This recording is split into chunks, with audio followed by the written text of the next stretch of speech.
In fact, we actually planned that. It's absolutely brilliant. Famous last words. Oh, thank you so much. That's awesome. I'll open a packet of biscuits and then the pack's gone. If we get this, I mean, absolute result.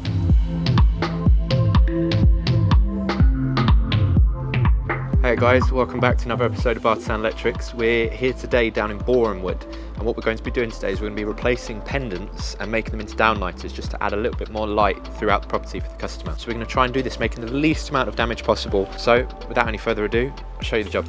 Right, so in the hallway here, this is probably where we're going to start. We've got pendants in the centre of each section of hallway. So we need to work it out and basically measure and count to see what's going to look the most sort of aesthetically pleasing, but also balanced with what's going to cast the least amount of shadow on the property. I think all the feeds are at the switch, so that's great. That makes it a lot easier. That means that if we find the cables when we're drilling for a downlighter, we don't have to then try and pull the switch line back or extend any cables back. It means we can literally just grab onto them, pull them back to that point. That's our new feed. And it might even work out that we put a downlighter and then another one each side, and then that'll be perfect as well because we can just chuck cables across. And it means that we don't have any junction boxes or anything buried above the ceiling. All the connections are at the switch and then at each light fitting. We'll confirm that. I'll drop the light fitting, I'll drop the switch, and then we'll get measuring. So we're going to start in this little space here and work out. It's such an awkward little shaped space that it's kind of hard to decide where to do it because the customer basically has just said he wants it nice and bright, get rid of any shadows and things. So we'll start here. I think the first light in this section needs to be about here, middle of this space. So we'll get the middle of that, which is 150, which I know the half of that, but a little tip if you want it is if you want to get approximately half, hold it on, look down the centre, and I can see down the centre there it's 75. Then all I need to do is hold from there, 75. I need to go grab my pencil actually. I've got 75 there. What that will mean is that's going to be the line of these two, so that row is going to end there.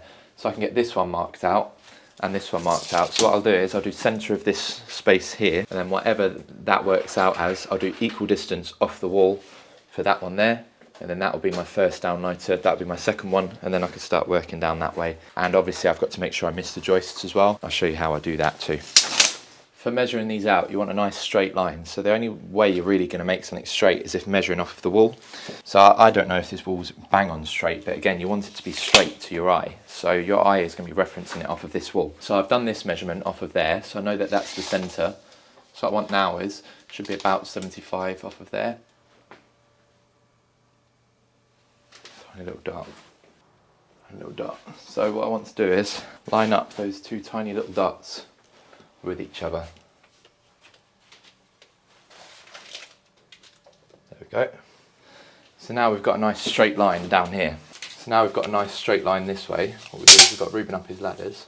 I'm going to get a nice straight line this way. Measure exactly how long it is. Oh, actually no, I forgot. We're going to do centre of this space, won't we? So, in actual fact, we're going to need to do 127. What's half of 127, Reuben? 63.5. That's correct, 63.5. Fold the tape measure in half and look down it. Oh, that laser. See if you look straight down, 63.5. Oh, yeah. Cool, so what we actually need to do then, get 63.5. There we go, and then I'm going to mark 63.5 off of that wall, or if you just hold it on in line with the laser. Cool. So there's our two little marks. We'll grab the drill with the dust extractor. And then we just need a tiny little bit of cable. Show you my little hack. So I'll show you this little trick, which you use just to make sure that you don't hit a joist. What you do basically is get a little bit of wire. So I'll just use a bit of twin and earth for now, it'll be fine. And then get the diameter of these downlighters. I believe they are a 70mm cutout. So what size hole saw have you got there? Is that 70mm? Looks like it. Yep, 70mm. And then I go just slightly wider than the downlighter like that. Then I bend it up. What I can then do is drill a hole in the centre of where I want it, poke that in, and what that's going to do is it's going to feel around the top. And if I hit anything, then I know that there's a joist there and I can't drill. And it saves you drilling out a ton of downlighters in the wrong place. Let's see. So I'm not going to go all the way through. Oh, I didn't even mean to go that far. Then that's it. So now I get that, stick that above. And so I can't feel that I'm hitting anything. So that's cool. So that hole should be sweet and fine for downlights.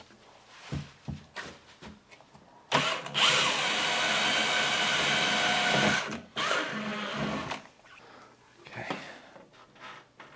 get that. And we're all good. So we can now cut those out, and we know that we shouldn't hit anything. Famous last words, but we shouldn't. These downlighter cutters are, what are they called, the Pro Tools ones or something? Pro Cut, I can't remember, but they're the ones made by Supercharger, and they are absolutely awesome. They are the best, because these bits just clip off. So there's a little button on the side there, which just releases them, and then you can have them all in your pilot bit. And if you want to expand or enlarge in holes and whatever, you can just slide the big one around the back over it, and then using that in conjunction with Dade, the dust and debris eliminator. What it does, I've put dust sheets down anyway, but to be honest, you don't need them. It literally is so clean and tidy, you just don't make any mess.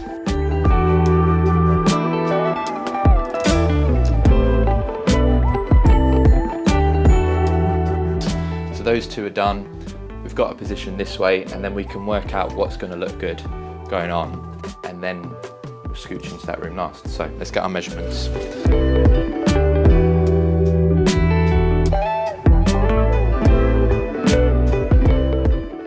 3.5. So we've got our place now to shine a line. The only thing is, it's out of line with that smoke alarm. I still say we keep centre of the space, and even if we have to move the smoke alarm around, I think rather than go to something that's incorrect, it's better to go to.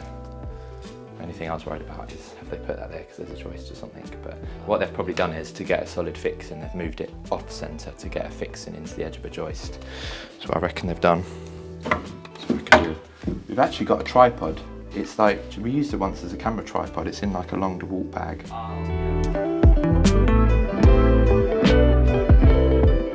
Before I worked for Jordan, I used to see this and think, who on earth needs a tripod for a laser level? People who throw money away. And then I met Jordan. I have to say, it's absolutely brilliant.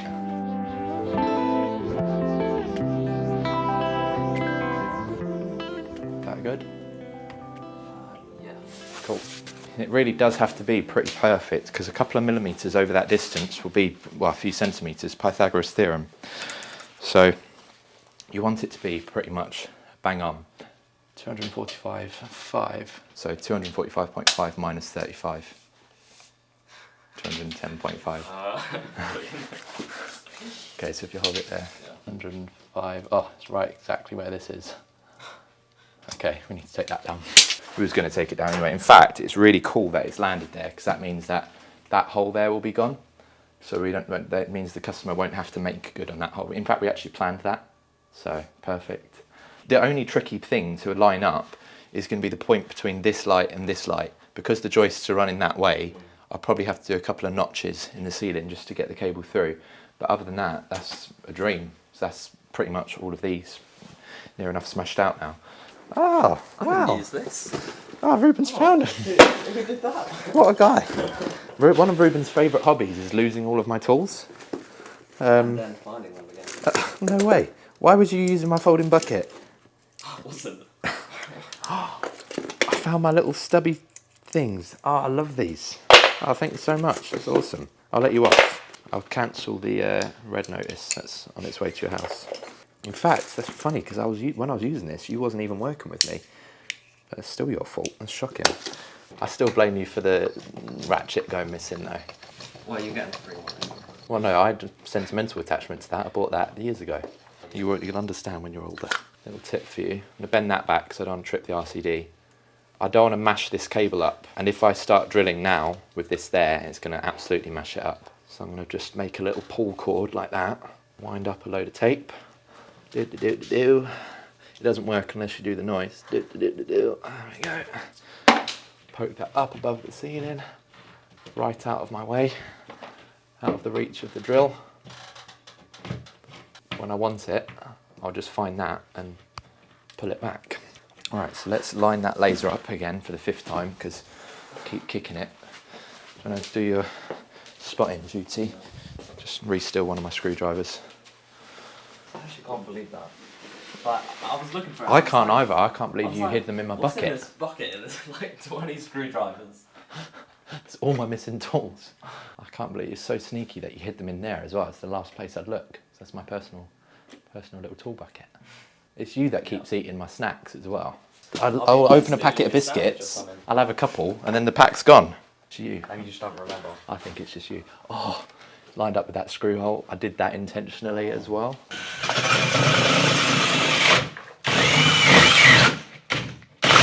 I reckon someone's probably fitted a noggin there. That's okay. We can. Oh, you're joking. Oh, the one where we don't do the little cable trick. So annoying. I've done the little cable trick on every single one. Oh, so typical. It's all right. I did that on purpose because I wanted to show you how to repair a hole when you drill it in the wrong place so that it goes completely invisible. There's cables clipped to it as well, so it's not even like I can get rid of it. So I can't really get rid of that. So what I'm going to do instead is shift everything the distance that way, closer towards the smoke alarm, and then I can even just spin because I want to move the smoke alarm slightly anyways because it's not dead center. So I'll probably move it, say, another 70 mil that way, or even just 35 mil to center off that way. This is okay, this is okay. And we'll reuse that up here. So there's a hole in this joist here where the cable comes through, so I'm actually kind of glad. Like I say, I'm kind of glad in a way. Although it's really annoying that we've hit it, I'm glad that we've hit it because, as I say, we would have had to open it right out to drill through the joist, but there's already a pre-drilled cable and hole, so we can either stick a 4th downlighter, so have 1, 2, 3, 4, and then pop that across, or we can extend it and chuck it back and do it that way. So, what number did you shout to me? Because, well, we did minus 35. That was the beginning, so you had all the numbers. Okay. You did all the math with me. Well, look, so. I think the number you shouted was wrong. I'm still blaming it on you. Either way, it's actually worked out really well because that's exactly perfect where we want it. And that's the centre of those holes. And we've got that cable already poked through that side. So all's well that ends well.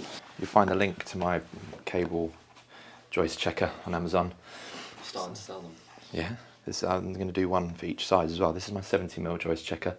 You find that for £14.99, but they do go up in price as you go up in size. Obviously, it's got to be reasonable. Copper prices are high at the minute. There is a hole just there in the joist, and this is exactly why I love this thing. So I've got a notch there that I might be able to use. I want to try and avoid those because obviously one of those pipes will be getting quite hot, but there's a notch just there. If I can get my rod through that, then that will save me carving this ceiling up and drilling. So that's exactly what I'm going to try. Can you pass me the scalpel? If we get this, it'll be an absolute result. Cory makes Apollo landing style hole hit. No, it's like that scene. Okay, I'm not very good at the titles. Yeah, the docking scene instead. I know exactly what you're talking about. Oh, there he is. Come on. Come on. Oh, he's through. Come on. Yes. Oh, I think there's another noggin. No. I think so. Has that not gone front? No, it's hitting something else solid. Oh, another noggin right there. Oh, that is so annoying. We were so close. So as you can probably tell, we've hit a joist, which is annoying because it was like just telling the customer how we've got so jammy on this one, and it's just a nice, clear, straightforward route, but there's loads of these little joists that have been added. So I'm trying to reuse the holes that they've already got. There we go, there's my rod. So I was trying to reuse all the holes that I've already got, but they're a little bit too thick. I've got through one of the joists just by rodding. So there's one about here, and there's another one here, you can see where there's a slight crack in the paint. Should we put faith in the super rod sock? Let's do it. I'm not even going to tape it. There we go. Got that through to there. And then I think with this one, Just gonna poke it through by hand because I don't really want to drill another hole. Right, so I've cut this just slightly wider than the width of my hole. So I'm gonna slide that inside, just like that. Then what you do is you hold it in place. I'm gonna put a screw there, and then I have the pieces that I've cut out, and then I can screw straight through into that wood, and that will hold that nice and solid.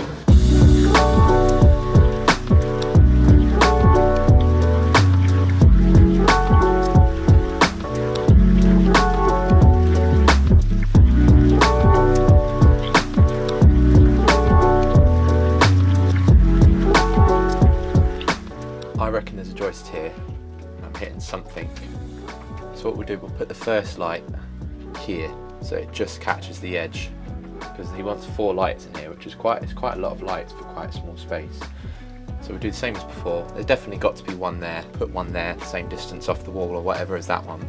And then we'll put either 1 or 2 here. I'm not sure yet, we'll figure it out. I should just trust my intuition because I was hitting something. But it felt like it was over there. But actually what I was hitting over there was just the cable. The joist was here all along. But it's okay, what I'm going to do is I'm going to put that just there. Again, it's quite handy that that's there because, no, it's not handy that it's there. It's just annoying and it's in the way, actually. Changed my mind. I'm going to move this over to here slightly. One there, one there. We've now got through that joist, so that's super handy. We can just attach onto that cable. There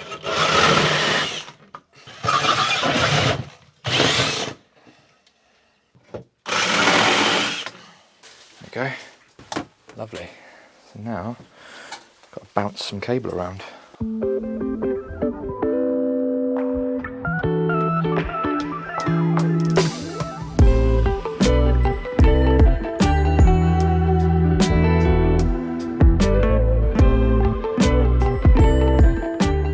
Not kidding, that one tool today has probably saved me 4 hours maybe, easily, because I'm having to, every single one of these joists, there's not a chance I would have found that hole. Not a chance. That would have been 1 in a million, bouncing it and hitting that little hole. But just being able to search, see any unused cable routes, see any unused pipe notches, ping the rod through, and that's it, I'm done. I'm from there to there now. Unbelievable.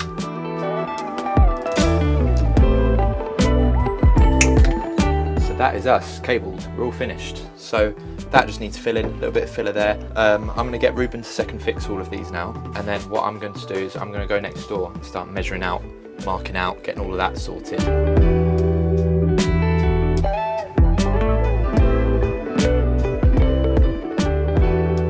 I'm just trying to mark out this room, and it's really complicated because when you've got rooms of this shape and you've got sort of a set number of downlighters and things, trying to make them, do you either make them fit the room or do you make them fit a pattern? I personally prefer to make them fit the room. So I've taken this one 45 centimeters off of there, and this one in line here, I just think is too far off of that wall. So either I can move them in and have 6 in here, but then that's not what's been asked for, or I can move that one that way a bit, which I think is what I'm going to do. I think this one is where this is where it should be here to have a perfect square, and ideally you want to have as close together as possible to avoid getting shadows and that kind of thing. I'm going to get the camera up and see what I can see. If I can see that, that would be amazing. I'm not convinced I'll be able to because the joists run that way and the switch is there. So this is probably running clipped along a joist here, so I don't think I'll be able to see it from either side.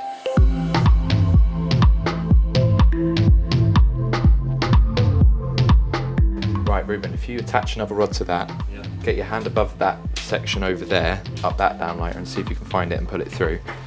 You'll probably fit above the ceiling. You can run the cables for us. Yeah, go for it if you got it. If you're certain that's it. Oh, that's it. You got it. Yes. It pays to have someone on site with skinny arms. So that is gone in right around through an empty hole, because there's all these data cables in these two ones and I don't want to squish it in with them. There's a hole just there. So we managed to get it in through an empty hole and across. So that's one leg done. And now we've got to go that way and we've got to do that leg. It sounded to me like joint dislocation on a stick. Oh, come on. Ow. It's so painful. What am I doing? Ah! Getting paid Put my body through hell is what I'm getting paid to do. Right, so that is the one for the switch there. The idea is here, I've got a joist here that I've drilled through and a joist there. Trying to line them up is just being ridiculously difficult. This, I'm going to poke through that first joist. Reuben's going to poke that through that second joist. I'm going to give this a good wobble around. When he feels it catch, or when I feel it catch, he's going to then pull that out, and then hopefully I'll be able to see that bead, and we'll be able to get it through, and that will save a whole lot of damage and making good. Yep. You got it. Oh, drain boat. Dynamic duo. Amazing. So I'm just going to chop the old tape off, because I hate picking up rods that have years worth of tape stuck on them. So that is now the switch line to the first point, and we've got that to this point here as well.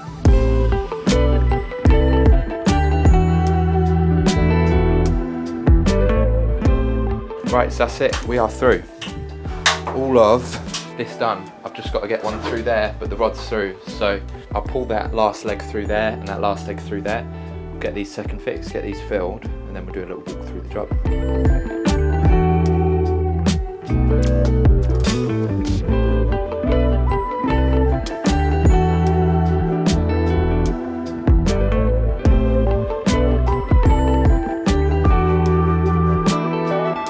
Right, so we're all finished. I hope that that was somehow educational for you. Maybe if you're thinking of turning your pendants into light fittings and you're wondering how an electrician's going to do it. Basically, it's usually pretty possible to do without too much damage. Like you can see this room, we've managed to get all of that section done just with that tiny hole there. So that tiny little hole has managed to do all of this room.